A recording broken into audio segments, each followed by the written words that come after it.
इस देश में धार्मिक युद्ध भड़काने के लिए केवल और केवल सुप्रीम कोर्ट जिम्मेवार है। किसको डरा रहे हैं ये लोग?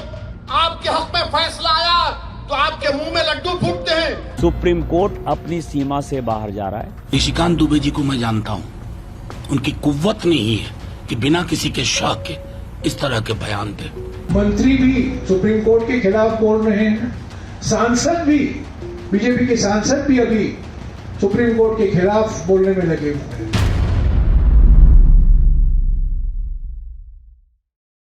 स्कूल के दिनों में एक विषय हुआ करता था नागरिक शास्त्र।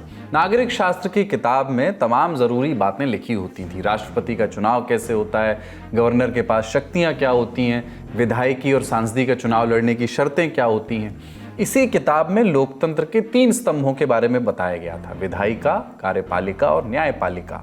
ये भी बताया गया था कि इन स्तंभों को कुछ ताकतें मिली हुई हैं और संविधान में ये भी सुनिश्चित किया गया है कि ये एक दूसरे पर चेक्स एंड बैलेंस वाली व्यवस्था बनाए रखें। माने कोई हद से ज़्यादा कमज़ोर भी ना हो, कोई हद से ज़्यादा ताकतवर भी नहीं। अब इसी शक्ति संतुलन को लेकर के देश में फिर से बहस छिड़ गई है। क्या है ये बहस और किस तरह की बयानबाजी हो रही है, इसका हमारे देश और लोकतंत्र पर क्या असर पड़ेगा? आज के शो में इन सवालों के जवाब तलाशने की कोशिश करेंगे। साथ ही जिक्र होगा पोप फ्रांसिस की विरासत का, जिनका आज 88 वर्ष की उम्र में निधन हो गया। उनके उत्तराधिकारी को चुनने की तैयारियां शुरू हो गई हैं और तैयारियों के साथ सपरिवार भारत आए हैं अमेरिका के उपराष्ट्रपति जेडी वेंस। अपने 4 दिन के दौरे में जेडी वेंस क्या क्या कहां करने वाले हैं और उनके इस दौरे का भारत अमेरिका संबंधों के लिए क्या महत्व है, ये भी समझेंगे। नमस्कार, अपन हैं कुलदीप और आप देखना शुरू कर चुके हैं the Lallantop show. Brought to you by Hire, American Pistachios and Candid. You could be my arrow, you could be my king. We could tear down walls. I feel it now. आप चाहते हैं कि हम राष्ट्रपति को आदेश दें? हमारे ऊपर तो वैसे भी कार्यपालिका के अधिकार क्षेत्र में दखल देने के आरोप लग रहे हैं।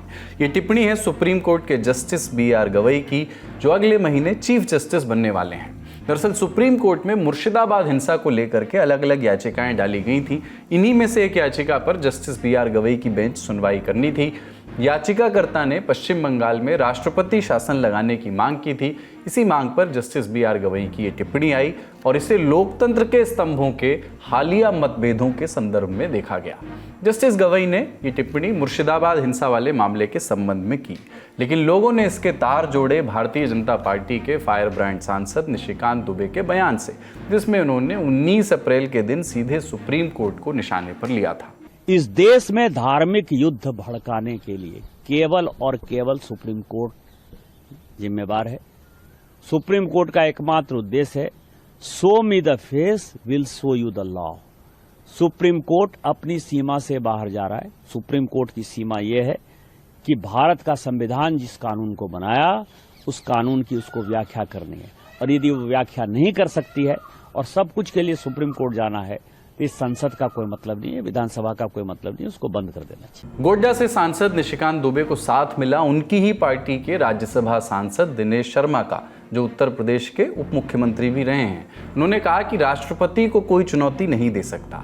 इन बयानों के बाद जो होना था वही हुआ। विपक्ष ने बीजेपी को निशाने पर ले लिया, कहा कि ये देश की न्यायपालिका पर दबाव बनाने की कोशिश है। सुप्रीम कोर्ट के जो अधिकार हैं, संविधान जो अधिकार देता है सुप्रीम कोर्ट को, उसको काटने में, उसको कमजोर करने में लगे हुए हैं।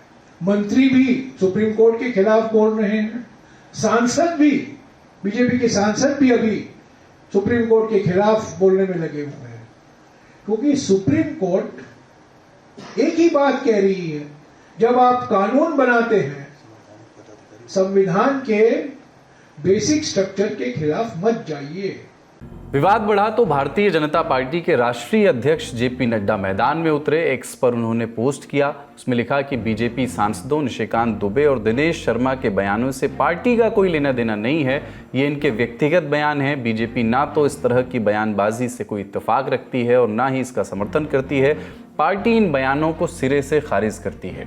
बीजेपी ने हमेशा ही न्यायपालिका का सम्मान किया है, उनके आदेशों और सुझावों को सहर्ष स्वीकारा है। एक पार्टी के नाते हमारा मानना है कि सर्वोच्च सुप्रीम कोर्ट सहित देश की सभी अदालतें हमारे लोकतंत्र का अभिन्न हिस्सा हैं, ये हमारे संविधान की रक्षा करती हैं। मैंने इन दोनों सांसदों और पार्टी के बाकी सभी सदस्यों को ऐसे बयान न देने का निर्देश दिया है।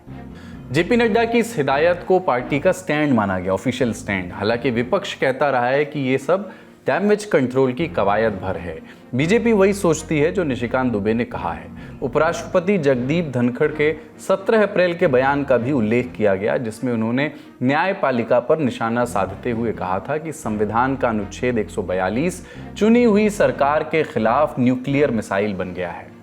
बीजेपी सांसदों के बयान को सुप्रीम कोर्ट के 2 हालिया ऑब्जर्वेशंस और दिशा निर्देशों से भी जोड़ा गया। पहला, तमिलनाडु गवर्नर वाला मामला। दूसरा, वक्फ संशोधन कानून वाला केस। पहले वाले केस में तमिलनाडु सरकार ये शिकायत लेकर सुप्रीम कोर्ट पहुंची थी कि गवर्नर टीएन रवि ने विधानसभा से पास हो चुके 10 विधेयकों को बेजा रोक रखा है। दलील सुनने के बाद कोर्ट ने गवर्नर और राष्ट्रपति के लिए समय सीमा तय कर दी। कहा कि पहले तो गवर्नर 1 महीने के भीतर विधेयकों पर कोई फैसला लें, और अगर वो इन्हें राष्ट्रपति के पास भेज रहे हैं तो राष्ट्रपति को 3 महीने के भीतर फैसला लेना होगा। अगर इन समय सीमाओं का उल्लंघन होता है तो राज्य सरकार सुप्रीम कोर्ट के पास आ सकती है। कोर्ट अनुच्छेद 142 के तहत फैसला लेगा। वक्फ संशोधन कानून को चुनौती देती याचिकाओं पर भी कोर्ट ने केंद्र सरकार से तीखे सवाल पूछे, खासकर वक्फ बाय यूजर, वक्फ बोर्ड्स और काउंसिल में गैर मुसलमानों की एंट्री और कलेक्टर को दी गई शक्तियों के प्रावधानों पर। इस मामले की अगली सुनवाई तक वक्फ बाय यूजर और गैर मुस्लिम वाले प्रावधानों पर रोक लगी। केंद्र सरकार के वकील सॉलिसिटर जनरल तुषार मेहता ने जवाब दाखिल करने के लिए वक्त मांगा हुआ है। ऐसा पहली बार नहीं हुआ है जब सुप्रीम कोर्ट को राजनीतिक आलोचनाओं का, खादीधारियों की आलोचनाओं का सामना करना पड़ रहा हो। कुछ बड़े घटनाक्रमों पर नजर डालते हैं। 1951 जवाहरलाल नेहरू की सरकार ने जमींदारी उन्मूलन कानून बनाया। सुप्रीम कोर्ट ने इसे कुछ राज्यों में असंवैधानिक करार दिया। नेहरू ने इस फैसले को सामाजिक सुधारों में बाधा बताया। नेहरू सरकार ने पहला संविधान संशोधन किया ताकि कोर्ट जमींदारी उन्मूलन कानून की समीक्षा ही न कर सके।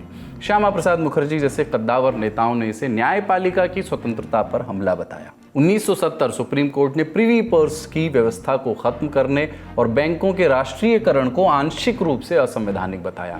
तत्कालीन प्रधानमंत्री इंदिरा गांधी ने कोर्ट की आलोचना की। सुप्रीम कोर्ट पर अमीरों के पक्ष में होने के आरोप लगे। इंदिरा गांधी की सरकार ने संविधान में 24वां और 25वां संशोधन किया। इनके जरिए संसद को और ज्यादा ताकत दी गई। लेकिन फिर 1973 में सुप्रीम कोर्ट संविधान की मूल संरचना वाला सिद्धांत लेकर के आया, जिसने संसद की ताकत को फिर से सीमित कर दिया। 1997 में सुप्रीम कोर्ट ने चारा घोटाला मामले में बिहार के तत्कालीन मुख्यमंत्री लालू प्रसाद यादव के खिलाफ सीबीआई जांच तेज करने का आदेश दिया। लालू ने कोर्ट की आलोचना की, कहा कि ये राजनीतिक साजिश का हिस्सा है। ये भी सुप्रीम कोर्ट पर बीजेपी का दबाव है। बदले में बीजेपी ने लालू के बयान को न्यायपालिका का अपमान बताया। 2001 में सुप्रीम कोर्ट ने तमिलनाडु की तत्कालीन मुख्यमंत्री जयललिता को अयोग्य घोषित कर दिया, क्योंकि वो एक भ्रष्टाचार के मामले में दोषी पाई गई थी। जयललिता ने कोर्ट के फैसले को राजनीति से प्रेरित बताया। बीजेपी और कांग्रेस ने कोर्ट का समर्थन किया।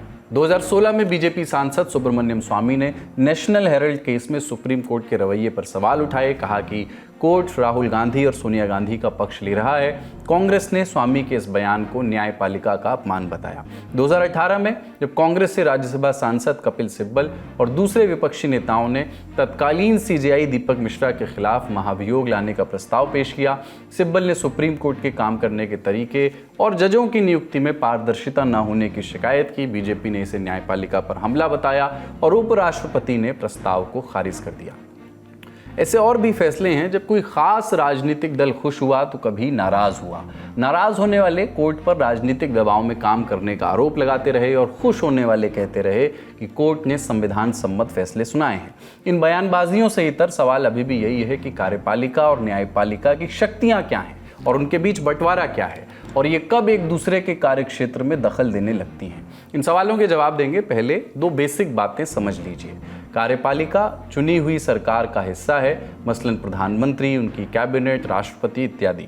राज्यों के मामले में ये मुख्यमंत्री, उनकी कैबिनेट और गवर्नर से मिलकर के बनती है। इनका काम देश की संसद और विधानसभाओं में बने कानूनों को लागू करवाना है। कानून लागू करने में प्रशासनिक अधिकारियों की जरूरत पड़ती है, ऐसे में उन्हें भी कार्यपालिका का हिस्सा माना जाता है। न्यायपालिका का काम संविधान की रक्षा करना है, ये देखना है कि विधायिका और कार्यपालिका संविधान सम्मत तरीके से काम कर रहे हैं नहीं। जरूरी मौकों पर न्यायपालिका किसी कानून की व्याख्या करती है, जरूरी दिशा निर्देश देती है। न्यायपालिका के टॉप में आता है सुप्रीम कोर्ट, फिर राज्यों के हाई कोर्ट्स और राज्य स्तर की दूसरी अदालतें। इसी न्यायपालिका की जवाबदेही पर बात करते हुए उपराष्ट्रपति जगदीप धनखड़ ने बीते 17 अप्रैल को एक स्पीच दी। वे राज्यसभा में इंटर्न्स को संबोधित कर रहे थे। बोले कि आज के जज कानून बनाने में लगे हैं, कार्यपालिका का काम करने लगे हैं, सुपर संसद बन गए हैं, जबकि न्यायाधीशों की कोई जवाबदेही तय नहीं की जाती। इन जजों की नियुक्ति की प्रक्रिया पारदर्शी नहीं है, इनके खिलाफ FIR तक दर्ज नहीं की जा सकती। आलम यह हो गया है कि जज अब राष्ट्रपति को आदेश देने लगे हैं। उपराष्ट्रपति ने अपने भाषण के दौरान जस्टिस यशवंत वर्मा के मामले का जिक्र किया। कहा कि 14-15 मार्च को एक जस्टिस के घर नोटों के बंडल मिले। इसकी जानकारी सामने आने में 7 दिन का समय लगा। राज्यसभा के सभापति बोले कि अब हमें सवाल करना चाहिए कि क्या ये सही है। इसी दौरान उपराष्ट्रपति ने जजों की नियुक्ति के लिए प्रस्तावित नेशनल जुडिशियल अपॉइंटमेंट कमीशन यानी NJAC का भी जिक्र किया। उनकी दलीलों को थोड़ा विस्तार से समझते हैं एक्सपर्ट से। हमारे पास जो अभी सिस्टम है उसको हम कोलिजियम सिस्टम कहते हैं, और ये कोलिजियम सिस्टम जो है इस पर बहुत तरीके के आरोप हैं, आरोप प्रत्यारोप हैं, और ये जो है आपका हर तरीके से है। जो भी जिस भी समय ये अब सरकार में होता है या फिर जो जिस तरीके से जब भी ये ओपोजिशन में होता है तो वो उस तरीके से अपने आर्गुमेंट्स को फ्रेम करते हैं। लेकिन बहुत पुराने समय से इस पूरे प्रोसेस पर जो है क्वेश्चंस हैं कि इसमें पारदर्शिता नहीं है, इसमें कोई अकाउंटेबिलिटी नहीं है, इसमें जो है नेपोटिज्म के एलिगेशंस हैं, फेवरेटिज्म के एलिगेशंस हैं, कौन किस तरीके से जो है किस जज का नाम सेलेक्ट किया जाता है अपॉइंटमेंट के लिए, उस पूरे प्रोसेस का कोई किसी तरीके का हमारे पास कोई रिटन फ्रेमवर्क या उस तरीके की चीजें हमारे पास नहीं है। तो अभी जो लोकतंत्र है उसमें अब ये बहुत ज्यादा जरूरी हो गया है कि हमारे जो 3 मेन इंस्टीट्यूशंस हैं, एक विधायिका है, सरकार है और हमारा साथ ही साथ जो हमारे न्यायपालिका है, तीनों साथ में बैठे हैं और इस बात पर चर्चा करें कि किस तरीके से एक ज्यादा ट्रांसपेरेंट, ज्यादा अकाउंटेबल सिस्टम वो लेकर के आ सकते हैं, जो कि जुडिशियल रिफॉर्म्स की जो हम दिशा दशा तय कर रहे हैं उसमें जो आगे बढ़े। इसमें इंपॉर्टेंट यह है कि टकराव ना हो, लेकिन एक समाधान अब इस पर निकाला जाए, क्योंकि समय की मांग है कि जब हम हर तरीके के इंस्टीट्यूशन पर किसी ना किसी तरीके के जो है चेक्स एंड बैलेंसेस की बात करते हैं, तो अब बहुत जरूरी है कि न्यायपालिका भी उस दायरे में आए और अपने आप को उस तरीके से प्रोटेक्ट ना करे कि वो एक तरीके से अबव द लॉ, जो अभी कुछ लोग उसको कह रहे हैं, वो उस तरीके से अपने आप को या तो माने या दिखाए। क्योंकि जनता का भरोसा इस बात पर भी बहुत ज्यादा निर्भर करता है कि किस तरीके का परसेप्शन वो उनके दिमाग में क्रिएट करते हैं। संविधान के जिस अनुच्छेद 142 की चर्चा हो रही है वो है क्या? यह अनुच्छेद सुप्रीम कोर्ट को कंप्लीट जस्टिस के लिए कुछ शक्तियां कुछ शर्तों के साथ देता है। अनुच्छेद कहता है कि सुप्रीम कोर्ट पूर्ण न्याय सुनिश्चित करने के लिए कोई आदेश जारी कर सकता है और यह आदेश मौजूदा कानूनी प्रावधानों की सीमाओं के बाहर भी जा सकता है। शर्त यही है कि ऐसा करते हुए कोर्ट विधायिका से ऊपर नजर ना आए। शर्त यह भी है कि ऐसे आदेश सिर्फ उन मामलों में ही लागू हो सकते हैं जहां किसी तरह का वैक्यूम हो। तमिलनाडु वाले मामले में कोर्ट ने इसी अनुच्छेद का हवाला दिया, कहा कि गवर्नर बहुत लंबे समय से विधेयकों को लेकर के बैठे हुए हैं, जबकि चुनी हुई सरकार का समय 5 साल का होता है। इन सरकारों की भी जिम्मेदारियां हैं। कोर्ट ने एक तरह से न्यायपालिका की स्वतंत्रता पर जोर दिया। इस बीच कुछ जानकारों ने न्यायपालिका की स्वतंत्रता का पक्ष लिया, लेकिन ये सवाल भी किया कि राष्ट्रपति को आदेश नहीं दिया जा सकता। ये भी कहा कि कार्यपालिका और न्यायपालिका के बीच टकराव की जड़ें हमारे अपने संविधान में हैं, क्योंकि अंग्रेजों ने गवर्नर की व्यवस्था इसलिए की थी कि प्रांतीय सरकारों पर किसी न किसी तरह से ब्रिटिश राज की हुकूमत बनी रहे। यही व्यवस्था आजाद भारत में थोड़े से फेरबदल के साथ अपना ली गई। अगर आप उस जजमेंट को पढ़ेंगे, काफी डीपली एक्सप्लेन्ड एंड काफी डिटेल्ड जजमेंट एट दैट, उसमें कॉन्स्टिट्यूएंट असेंबली डिबेट पे रिलायंस प्लेस किया है और काफी कैटेगोरिकली उसमें एक्सप्लेन किया that the intent of the constituent assembly essentially was to put a time limit which was 6 weeks, and then it was replaced with as soon as possible. उसको replace कर दिया गया था as soon as possible. अब आप और मैं रोजमर्रा की जिंदगी में अगर हम कोई चीज बोलते हैं कि कोई चीज as soon as possible कर दी जाए, तो उसका मतलब मेरे हिसाब से तो 1 महीना, 2 महीना, 3 महीना ही होगा। अब ऐसा तो है नहीं दैट सरकार का टेन्योर 5 साल है तो किसी भी राज्य के राज्यपाल उस पे 2 साल, 3 साल, 4 साल किसी भी विधेयक पे बैठे रहे। Nobody is dictating any terms to anybody. कोई किसी को डिक्टेट या कोई किसी को बता नहीं रहा है कि तुम्हें ऐसे काम करना है, तुम्हें वैसे काम करना है। This is merely an interpretation, holistic interpretation of the statute as it is. There is no direction being given. ऐसा कोई नया लॉ इजाद नहीं हुआ है।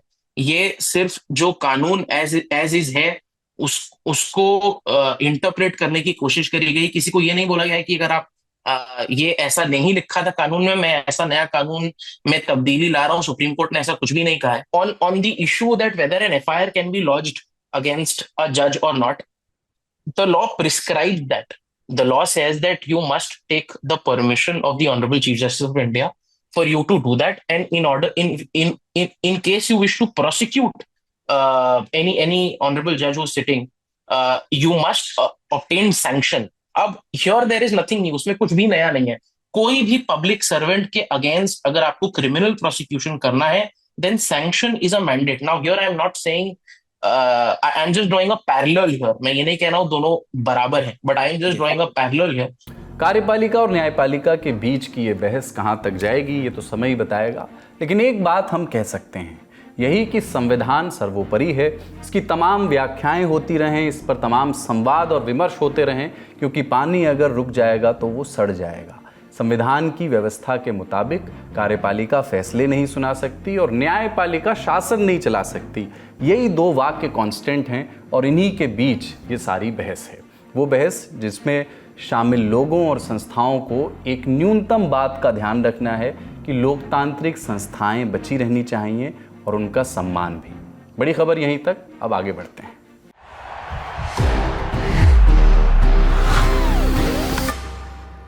That's the power of the statue. Catholic ईसाइयों के सबसे बड़े धर्मगुरु पोप फ्रांसिस का लंबी बीमारी के बाद 21 अप्रैल को निधन हो गया। वे 88 वर्ष के थे। Pope Francis Roman Catholic church के शीर्ष पद पर आसीन होने वाले पहले दक्षिण अमेरिकी थे। साल 2013 में बेनेडिक्ट 16वें के इस्तीफा देने के बाद वे पोप बने थे।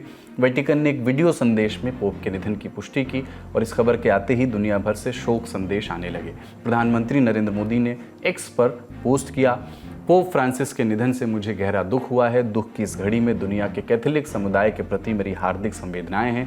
पोप फ्रांसिस को दुनिया भर के लाखों लोग हमेशा करुणा, विनम्रता और आध्यात्मिक साहस के प्रतीक के रूप में याद रखेंगे। जब पोप फ्रांसिस ने पद संभाला तब वेटिकन संकटों में डूबा हुआ था। यौन शोषण के आरोप लग रहे थे, वित्तीय घोटाले के आरोप थे और लोगों का भरोसा चरमरा रहा था। फ्रांसिस ने चर्च की दीवारों को खोला और आवाज़ दी गरीबों को, प्रवासियों को, पीड़ितों को, समलैंगिकों को। वो चर्च को उन जगहों पर लेकर के गए, खुद उन जगहों पर गए जहां पहले पोप शायद कभी नहीं गए। मुस्लिम दुनिया, चीन, सुदूर अफ्रीका और युद्ध से जर्जर हुए देशों में उन्होंने शांति की अपील की। उन्होंने यौन शोषण संकट पर कड़ा रुख लिया, बिशपों पर भी कार्रवाई के नियम बनाए। हालांकि पारदर्शिता की जो मांग उठी वो पूरी नहीं हो सकी। फिर भी एक संरचना बनी जहां चर्च की जवाबदेही तय हो सके। तो पोप फ्रांसिस के निधन के साथ ही वेटिकन में एक बेहद पुरानी और रहस्यमयी प्रक्रिया शुरू हो गई है। इस पूरे सिलसिले को कहते हैं सेडे वेकेंटे, यानी गद्दी खाली। पहला काम होता है पोप के निधन की पुष्टि। इसके बाद सीन में आते हैं कैमरलेंगो, वही कार्डिनल जो पोप के जाने के बाद वेटिकन की सत्ता और संपत्ति की जिम्मेदारी संभालते हैं। अब अगले कुछ दिन शोक के होंगे। दुनिया भर से श्रद्धालु आएंगे। सेंट पीटर की विशाल बेसिलिका के भीतर उनका शरीर सार्वजनिक दर्शन के लिए रखा जाएगा। सफ़ेद बिशप टोपी और पोप की पारंपरिक पोशाक में, काठ के ताबूत में। यही वो दृश्य होगा जो हज़ारों लोग अपनी आंखों में कैद करना चाहेंगे। अंतर्राष्ट्रीय नेता, राष्ट्राध्यक्ष और करोड़ों कैथोलिक श्रद्धालु इस जनाजे में शामिल होंगे। और इसके साथ ही अब नए पोप के चयन की प्रक्रिया शुरू होगी। चुनाव होगा, जो पुरातन और रहस्यमयी प्रक्रिया मानी जाती है। वो प्रक्रिया क्या है, पूरी प्रक्रिया क्या है, वो आप जानने के लिए आज का दुनियादारी देख सकते हैं, या फिर एक बहुत कमाल की फिल्म है जो पिछले साल आई, इसका नाम है कॉन्क्लेव। वो फिल्म भी आप देख सकते हैं। Candid dusting powder, 4 skin problems का एक expert solution. Candid dusting powder, हटा खुजली, लगा कैंडिड। सुर्खियों की ओर बढ़ते हैं। पहली सुर्खी, अमेरिकी उपराष्ट्रपति जेडी वेंस परिवार के साथ 4 दिन के दौरे पर भारत आए हैं। 21 अप्रैल को उन्होंने अपने दौरे की शुरुआत दिल्ली के अक्षरधाम मंदिर में दर्शन के साथ की। यहाँ वो पत्नी उषा और बच्चों के साथ करीब 1 घंटे रुके। वेंस की पत्नी उषा भारतीय मूल की हैं। इधर शाम को प्रधानमंत्री मोदी ने जेडी वेंस और उनके परिवार के लिए डिनर भी होस्ट किया। दौरे का पहला दिन दिल्ली में बिताने के बाद जेडी वेंस 22 अप्रैल को जयपुर पहुंचेंगे। वहां वो यूनेस्को की धरोहर आमेर पैलेस जाएंगे। 23 अप्रैल को परिवार के साथ आगरा के ताजमहल जाएंगे और फिर 24 अप्रैल को जयपुर से वापस अमेरिका के लिए रवाना हो जाएंगे। अमेरिकी उपराष्ट्रपति, भारत के विदेश मंत्री एस जयशंकर, एनएसए अजीत डोवाल, विदेश सचिव विक्रम मिस्री, अमेरिका में भारतीय राजदूत विनय मोहन क्वात्रा से भी मुलाकात करेंगे। वेंस का भारत दौरा कई मायनों में अहम हो गया है। इस वक्त भारत और अमेरिका के बीच ट्रेड डील और टैरिफ्स को लेकर के तनाव की स्थिति है। ऐसे में माना जा रहा है कि प्रधानमंत्री और उपराष्ट्रपति वेंस के बीच व्यापार, टैरिफ, क्षेत्रीय सुरक्षा और बायलैटरल कोऑपरेशन को बढ़ाने के तरीकों समेत कई अहम मुद्दों पर बातचीत हो सकती है। नेता विपक्ष राहुल गांधी अमेरिका गए हुए हैं। इस दौरान उन्होंने महाराष्ट्र विधानसभा चुनाव नतीजों का जिक्र कर चुनाव आयोग पर सवाल उठाए। राहुल गांधी ने 20 अप्रैल को बॉस्टन में भारतीय प्रवासियों को संबोधित किया। It's very clear to us that the election commission is compromised. It's very clear that there is something very wrong with the system. More people voted in the Maharashtra assembly elections than there are adults in Maharashtra. The election commission gave us a figure, voting figure for 5:30 in the evening. And between 5:30 in the evening and 7:30 in the evening, when the polls were supposed to have closed, 65 lakh voters voted.